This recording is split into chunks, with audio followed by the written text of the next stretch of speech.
What was your call to psychedelics? Where did your origin story begin? Yeah, I had been exposed to and known about people taking mushrooms in high school, and I just never really felt ready. Like, just for whatever reason, I never felt ready. I wasn't interested. But I did have some understanding that something amazing was happening for people, but I guess my developmental phase at that time just didn't feel prepared. And in retrospect, I definitely wouldn't have been. So I feel like very lucky that my calling, or the timing of when psychedelics became an option for me, happened the way it did. So basically, my parents actually had been using psychedelics in a therapeutic context with a therapist that they were very grateful for and had been working with for a long time, and with a facilitator they'd been working for a very long time. And it was this just like a funny way to enter, because my parents hold all kinds of dynamics, and we have a parent-child dynamic, but they were telling me to go try out these, what some people would call drugs. And yet I felt like I trusted it. And I was like, okay, it's my parents. They're suggesting this thing. Let's see what happens. And I went and I did a ceremony with this group of people, and it was the most profound experience that I had thus far in my life. And so thank you, Mom and Dad, for pushing drugs on me. That's amazing. Yeah, very unique. And it was, it's always hard to talk about these things because they're technically illegal substances, and there's ways in which we have to be careful about that. But the context was very safe, and the facilitator was incredible.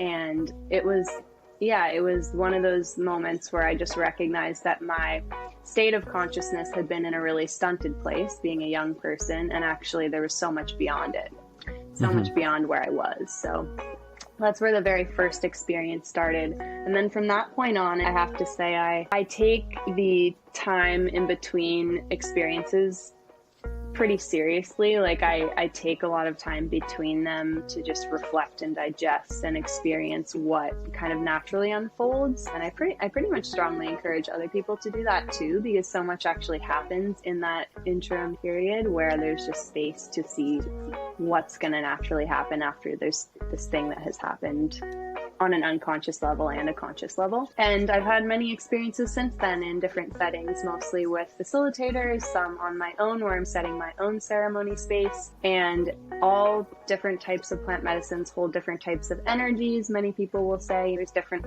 teachings that come with each, sort of universal teachings. And then there's, of course, the unique experience that each person needs depending on where they are in their life.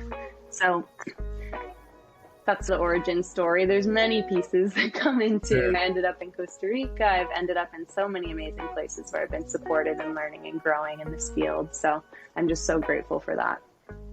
Absolutely. Yeah, it's hard to lump the story into one. So many, after every experience, so many milestones, so many plateaus broken that you didn't think you had. But I really like that you said it's important. The integration process takes time. I would also echo that after each experience I've had with psychedelics, at least a year of healing is required, because you need to walk it out and see how you're going to implement it. I don't know who says it, but it's like stealing fire from the gods. Once you have the fire, you need to figure out, do you need to go back and keep getting more, or do you have the fire that you need? You've already been liberated from the condemnation that you were going to face. I've gone a year, I've gone 2-3 years without another experience, just to see, am I healed? Am I whole? There's only one way to find out. You have to live and be. And then when you start to fall, I guess my philosophy is, once I start to fall into a very human way of being, a more primitive way of being, then I know maybe there's some more liberation to attain. But the integration process that's the best part. We want liberation from our suffering, and then once we get it, we have to actually put it into practice. And with things like this where I have less expertise, I like to bring people like you on to share that perspective for people, because the things that heal us, we want to give to others. Just try to do so in a responsible way. But it's great for people to hear that you had this experience where your parents introduced you to psychedelics. It wasn't a rebellious act. It was actually, you weren't rebelling against your parents like most of us, or trying to figure out how much of my parents am I. Your parents were able to introduce you to objective truth and then allow you to make your own decisions, allow you to have the experience. And I think a generation or two from now, maybe kids will rebel by not taking psychedelics. I don't know. Yeah, who knows where it will take us. It's such a fun journey to not know. We don't know where we're headed, and I think that's part of what makes this also interesting, is that we're seeing people like waking up to different, realizations all the time, and it's a beautiful thing to watch. And yeah, I don't know what the collective sort of voice is going to be in the future around psychedelics, but it's fun to be a part of it in the small way that I am. And I think, yeah, what you said is so important, just in terms of I don't sometimes realize or remember just how important it was that I had the acceptance piece with my family around the use of psychedelics, which really helped my integration process, because I wasn't feeling like I was rebelling, and I didn't have to convince anyone of what I was going through or what I had experienced.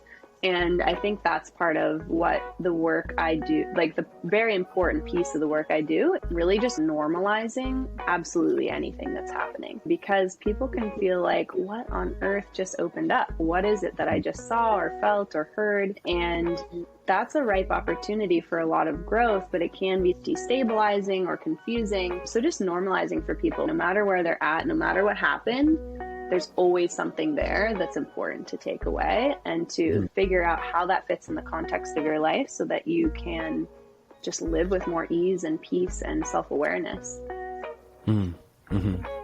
Absolutely.